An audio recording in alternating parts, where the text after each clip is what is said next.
Hey, this is Zan at The Pour Over. And this is Joe at The Pour Over. Today we're talking about President Trump's tariffs being voided, then reinstated, the State Department revoking Chinese student visas, Israel announcing it killed Hamas's acting leader, and other top news for Friday, May 30th. Stay informed while remaining focused on Christ with The Pour Over today. Here's your quote of the day. Whatever the mind sets itself on is what the man walks after. Watchman Nee. Let's get started with some espresso shots. Check any importers in your life for signs of whiplash. Most of President Trump's tariffs were voided Wednesday and reinstated yesterday, at least temporarily. The Constitution gives Congress the power to set tariffs, but a 1977 law delegates that authority to the president in times of crisis. On Wednesday, a 3-judge panel in the U.S. Court of International Trade ruled that Trump overstepped that 1977 law's limits when he imposed tariffs of 10% or higher on nearly every country and gave the White House 10 days to power down the tariff-collecting machines. Yesterday, a federal appeals court quickly granted the Trump administration's request that the tariffs remain in place while legal battles unfold. Not all of Trump's tariffs are caught in the chaos, as some, including tariffs on steel, aluminum, and cars, were issued under separate legal authorities.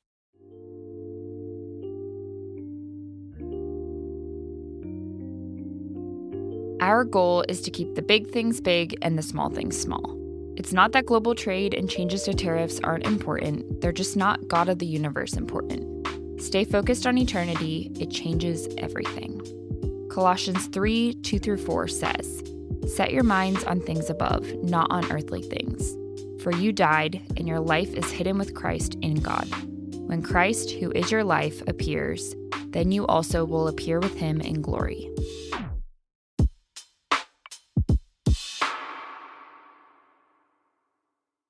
The fall semester is up in the air for Chinese international students. On Wednesday, Secretary of State Rubio announced that the Trump administration would begin to, quote, aggressively revoke Chinese student visas, stop new student visa interviews until it can vet applicants' social media accounts, and revise its criteria for future Chinese and Hong Kongese applicants. Rubio said the move targets, quote, those with connections to the Chinese Communist Party or studying in critical fields, think STEM, in an effort to protect national security and public safety. Chinese officials called the move, quote, fully unjustified and discriminatory, and urged Washington to safeguard the rights and interests of all students. Higher ed experts warn the loss of Chinese students, who make up 1/4, 277,000, of all international students in the U.S. and typically pay full tuition, will be a significant hit to universities' income.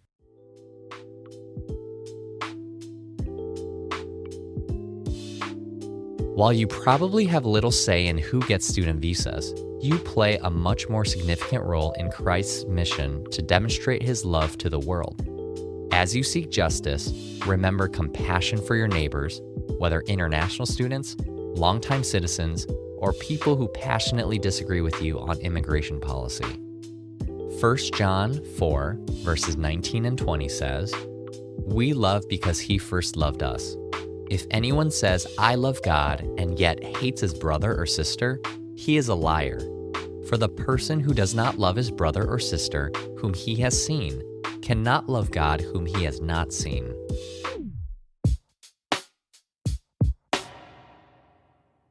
Israel announced it killed Hamas's acting Gaza chief, Mohammed Sinwar, earlier this month. Sinwar, the brother of October 7th terrorist attack architect Yahya Sinwar, was reportedly killed in an Israeli airstrike on a bunker beneath Gaza's European hospital on May 13th. Hamas has not publicly confirmed Sinwar's death. The news comes as Israel takes over aid distribution in Gaza through a new U.S.-backed group, replacing previous operations in the enclave. The transition sparked chaos on day one. At least 47 people were injured near the aid center on Wednesday. The UN says most injuries were from gunshot wounds. Israel claims it only fired warning shots and did not aim at civilians. Meanwhile, U.S. envoy Steve Witkoff says there's a new ceasefire proposal on the table aiming to free Israeli hostages in exchange for Palestinian prisoners.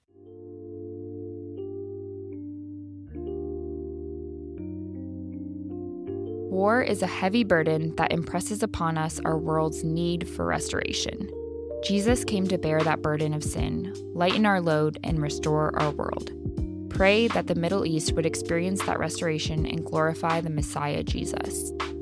Matthew 11:28-30 says, "Come to me, all of you who are weary and burdened, and I will give you rest. Take my yoke upon you and learn from me, because I am lowly and humble in heart, and you will find rest for your souls. For my yoke is easy and my burden is light."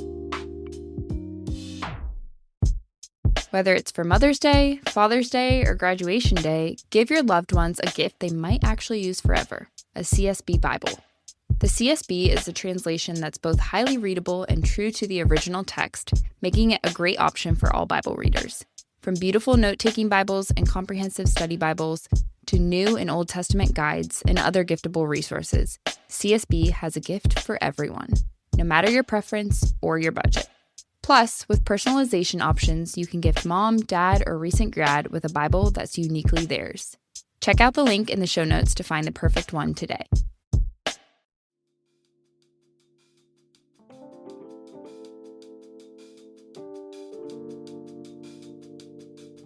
In other brews, here's a rapid round of updates. Elon Musk's final cut from the federal government was himself. The ex-Doge chief will return to splitting his time between his 5+ companies after spearheading efforts to reduce government spending and bureaucracy. His government role was always temporary, but Musk's departure follows his criticizing Trump's Big Beautiful Bill for expanding the deficit and undermining Doge's work. President Trump has issued a string of pardons for people impacted by a, quote, weaponized justice system. On the list were reality stars Todd and Julie Chrisley, serving a combined 19 years of tax evasion and bank fraud, rapper NBA Youngboy, serving time for gun-related charges, and former New York Congressman Michael Grimm, who served time in 2015 for tax fraud. Influencer brothers Andrew and Tristan Tate face 21 criminal charges in the UK, including rape, bodily harm, and human trafficking, after British prosecutors officially confirmed the indictment Wednesday. The British-American former kickboxers, who are self-proclaimed misogynists, will be tried on separate charges in Romania before their UK charges move forward. The brothers deny all charges. Nvidia's still eating good.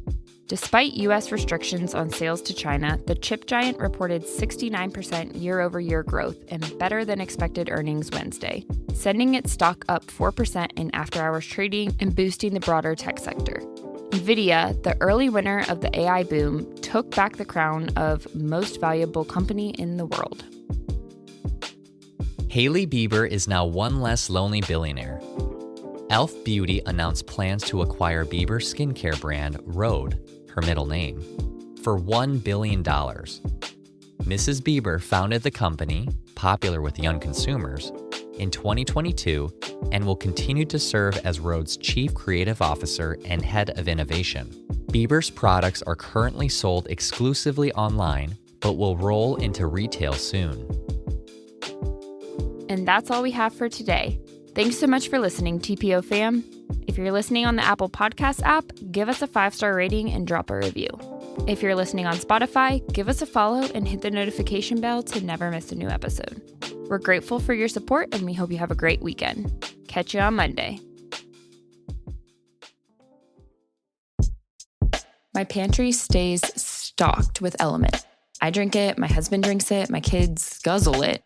Basically, we run on Element around here. No sugar, no crashes, just the science-backed ratio of electrolytes we need to stay sharp. Plus, it makes drinking water a lot more enjoyable and delicious. If you haven't tried it yet, you gotta. As a listener of the Pour Over today, you'll get 8 single-serve packs free with any drink mix purchase. Just use the Element link in the show notes.